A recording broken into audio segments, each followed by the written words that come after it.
आप कहें तो मैं आपको सुनाऊं, ये कंजूस की कथा बहुत अच्छी है, सुनाऊं? और ये ऐसी कंजूस है कि कुछ पूछो ही नहीं। एक बुढ़िया माँ भयंकर कंजूस। एक गांव में एक बुढ़िया माँ रहती थी, बड़ी तगड़ी कंजूस, लेकिन एक अच्छाई थी उसमें। ओम नमः शिवाय, ओम नमः शिवाय, ओम नमः शिवाय, ओम नमः शिवाय, ओम नमः शिवाय, ओम नमः शिवाय, ओम नमः शिवाय, बोलो ओम नमः शिवाय। उसमें एक अच्छी बात थी, वो भगवान शिव का नाम बार बार उच्चारण करती रहती थी, बार बार उच्चारण करती रहती थी। लेकिन जब भी उसके कोई द्वार पे आता, उसे कुछ भिक्षा मांगता, तो वो ये कह देती, चले जाओ, तुम्हें और कोई घर नहीं दिखता है क्या? और कहीं जाके मांगो, वहां मिल जाएगा, मेरे घर में आ जा। तो मैं तो शिव की परम भक्त हूं, मेरा तो कल्याण ही होगा, मैं किसी कुछ देने वाले नहीं, जाओ जाओ जाओ। कोई आ जाए, संत आ जाए, महात्मा आ जाए, कोई आ जाए, पर किसी को कुछ नहीं देती थी। कहने का मतलब है किसी की अच्छाई के चर्चे थे तो बुढ़िया माँ की कंजूसी के चर्चे थे पूरे गांव में। और गांव में ही नहीं, कंजूसी के चर्चे ऊपर तक थे, शिवलोक तक थे इस बुढ़िया माँ के। क्यों, नाम तो लेती थी शिव जी का, तो चर्चे बड़े हाई फाई थे, ऊपर तक, देवलोक तक, शिवलोक तक। बाबा भोलेनाथ तक भी आवाज गई कि बड़ी तगड़ी कंजूस है, किसी को कुछ नहीं देती है। तो बाबा ने सोचा चलो कुछ प्लान करते हैं, हम भी चलते हैं, क्या पता हमें देख के दे दे। तो बाबा इस बुढ़िया माँ के पास में एक भिक्षुक का रूप बनाकर आए, भूले बाबा, भूत बावन। तो एक भिक्षुक का रूप बनाकर जब भोलेनाथ बुढ़िया माँ के पास में गए, मैया के पास गए, तो मैया से कहा भिक्षाम दे, भिक्षाम दे, भिक्षाम दे, भिक्षा दो। अब डायरेक्ट मना करना ठीक नहीं लगा उसे, बोलेगा थोड़ी देर बाद आना।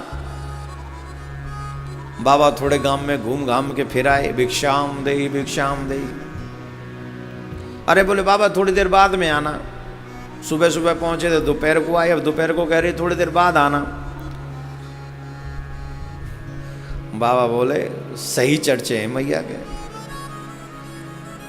झूठ नहीं है, मिलावट नहीं है, मैया सही है। पर बाबा तो बाबा बोले आज हम देखें कि कब तक मना करती है। फिर गए, थोड़ी देर बाद शाम सीख लौट आए, बोले भिक्षाम दे, भिक्षाम दे, अब तो भिक्षा दो। अरे बोले बाबा अब शाम हो गई, अभी रात्रि का भोजन बना नहीं है, थोड़ी देर बाद में आना। बाबा बोले कोई बात नहीं। फिर 2-4 राउंड लगा के आ गए गांव के, फिर लौट के आ गए, बाबा भिक्षाम दे। अरे बाबा अब तो तुम लेट हो गए, हम तो खा के हो गए, निर्चू हो गए हम तो खा के, अब तुम अपने आप देखो, फिर आना। बाबा बोले कोई बात नहीं, आज यही गांव में रुकेंगे हम रात में, देखें तो सही तू कितना मना करती है। दूसरे दिन भोर होते होते फिर बाबा पहुंच गए, भिक्षाम दे, भिक्षाम दे। अब तो मैया से रहा नहीं गया। मैया बोली बाबा तू तो मेरे ही पीछे पड़ गए हो, या पूरे गांव में कोई ना दिख रहे होगा तो जरूरी है मैं तो डायरेक्ट नहीं कर दूं, जब ये अच्छो लगेगा मैं ना देनो चाह रही, तो समझ में ना आ रहा हूं। समझदार आदमी बैठे कहें जो इशारे समझ जाए। और तू दोपहर सवेरे आएगो मैं नहीं कर दी, एक बाद में आई हो, फिर एक देर बाद आएगो मैंने बाद में आई हो। 4-5 बेर तो जब कह दी बाद में आई हो, या को मतलब है यहाँ आई हो ही मत, तू समझ रही हो ना है। जट बाबा समझ गए कि मैया वाकई दिल से कंजूस है, ये सब वैसे ही नहीं, तगड़ी कंजूस है। या के तो कितने पीछे पड़ जाओ, पर या के हाथ एक दानों नहीं निकले। तो बाबा भोलेनाथ क्या करते, भिक्षुक के रूप में आए, जट बाबा चले गए, बोले मैया नहीं देगी। समय तो समय, धीरे धीरे समय खिसके हो।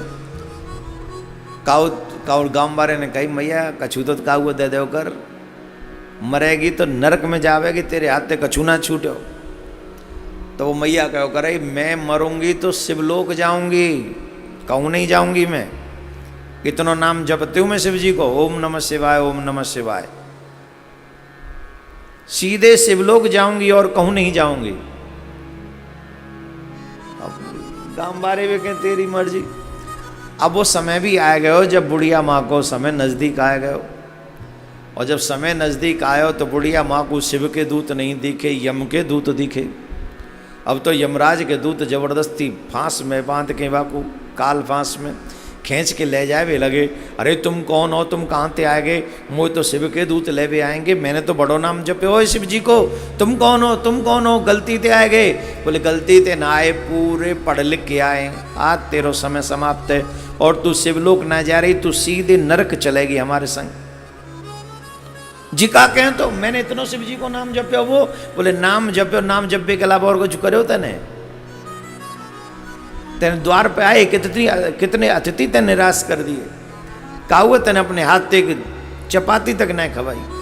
चपाती छोड़, रोटी छोड़, अन्न को एक दानों तक तेने ना दियो। अब तो चलनो पड़ेगा, चल हमारे संग, अब तो चलना ही पड़ेगा। अब बुढ़िया रोवे लगी, हाय हाय जिकावे हो। बोले भैया एक काम कर दो, दया नेक्स्ट इसी तो दया कर दो। बोले कहा? बोले तुम सांचे को मुँह नरक में ले जा रहे हो? बोले हाँ डेफिनेटली। बोले भैया एक काम करे, इतना शिव जी को नाम लियो है तो ने कितनी सी तो दया कर दे। बोले कितनी? बोले इतनी सी दया कर दे कि कम से कम ज़्यादा ना आए तो शिव जी के सामने तो ले चल लें, चाहे फिर नरक में ले चली हूँ।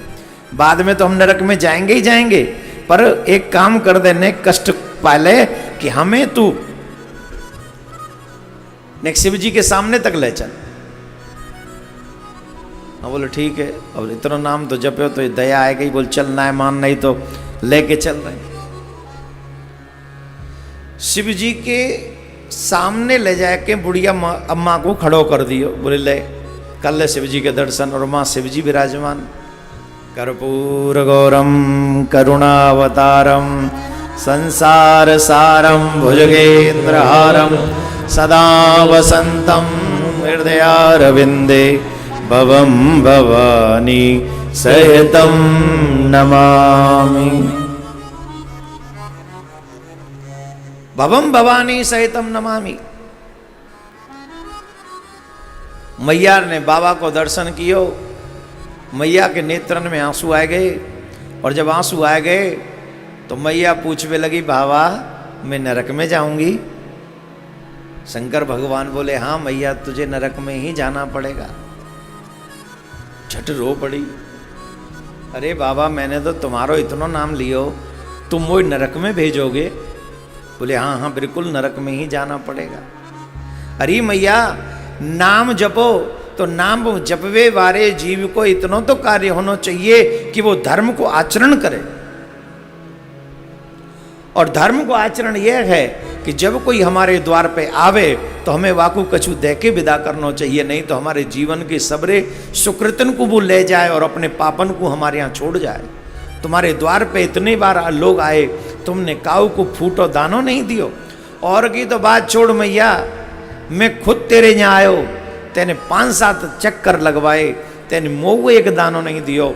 बता अब मैं तो कैसे शिवलोक में राख लूं? इतनी कंजूस तू।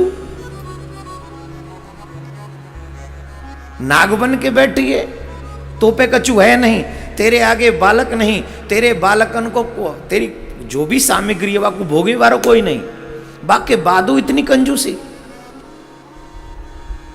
अब बता तू कैसे स्वर्ग में जा सके? बता। है बाबा जी तो मुंह पर तो ही ना आई, मुंह पे तो अपराध है गो बाबा, एक बेर मौका मिल सकत हो? बोले अब क्या मौका चाहिए?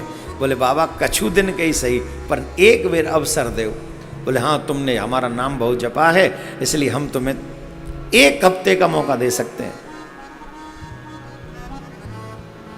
मरी भई बुढ़िया अम्मा नाम के प्रभाव से 1 हफ्ता का पुनः जिंदी कर दी भगवान ने कि जा, और वही शरीर में जाके समा गई, फिर से जिंदी हो गई। मरी हुई अम्मा फिर से जीवित हो गई नाम के प्रभाव से। बोले तुमने हमारा नाम जपा इसलिए हम तुम्हें 1 हफ्ते का मौका दे सकते हैं, अवसर दे सकते हैं। तो वो बुढ़िया अम्मा आई और वो शिव जी वाली सारी बात याद ही हुआ, सबरी बात, और आके फिरना बैठी मैया चैन थे, फिरना बैठी मैया चैन थे। फिर क्या करे हो? बोले काऊ है बुला, अब पहले आवे तो ना दे भाई, अब बुलावे पंडित जी ने, आओ महाराज मेरे यहाँ भोजन करो, खूब हलवा पूड़ी खवावे महाराज जी, कबू खीर खवावे, और जब कोई ना आवे तो बनाए बनाए के वहाँ भेज के आवे, का हुआ वस्त्र दे, का हुआ बर्तन दे, का हुआ अन्न दे, का हुआ जल दे। जल को बड़ा महत्व है जेठ के महीना में, अन्न का दान बड़ा महत्वपूर्ण है, वस्त्रों का दान महत्वपूर्ण है, जो जो आपको चाहिए वो दान आपको करना चाहिए। तो मैया ने सब कछु दान कियो, चारपाई भी दान करी, बीजना भी दान करो, आजकल एसी पंखा दान करते हैं लोग, पहले बीजना करते थे, है ना, और पैरों में पहनने वाली चप्पलें भी दान में करी। जो जो वस्तु आवश्यकता होती है मैया ने 7 दिन चैन से नहीं बैठी, रात में भी व्यवस्था करे तो सवेरे भोजन भंडारे करवावे। तीर्थ में गई 1-2 दिन तीर्थ में जाके भंडारे करवाए, खूब द्रव्य दक्षिणा बांटी, और 7वें दिन ओम नमः शिवाय, ओम नमः शिवाय यूँ कहती कहती मर गई, और जट शिवलोक में पहुंची, और शिवलोक में पहुंची और बाबा के सामने जाके ठाड़ी है गई। बोले बताओ बाबा अब का कहोगे, अब वो नरक में भेजोगे का? बोले ना मैया, तेने पिछलो पूरो जीवन को प्रयोग उतनो अच्छो नहीं कियो जितनो तेने ये आखिरी को 1 सप्ताह को प्रयोग कियो है। अब यह आखिरी के 1 सप्ताह के कारण तू हमेशा मेरे शिवलोक में ही वास करेगी। बोलो राधे राधे। नमः पार्वती पदे हर हर महादेव।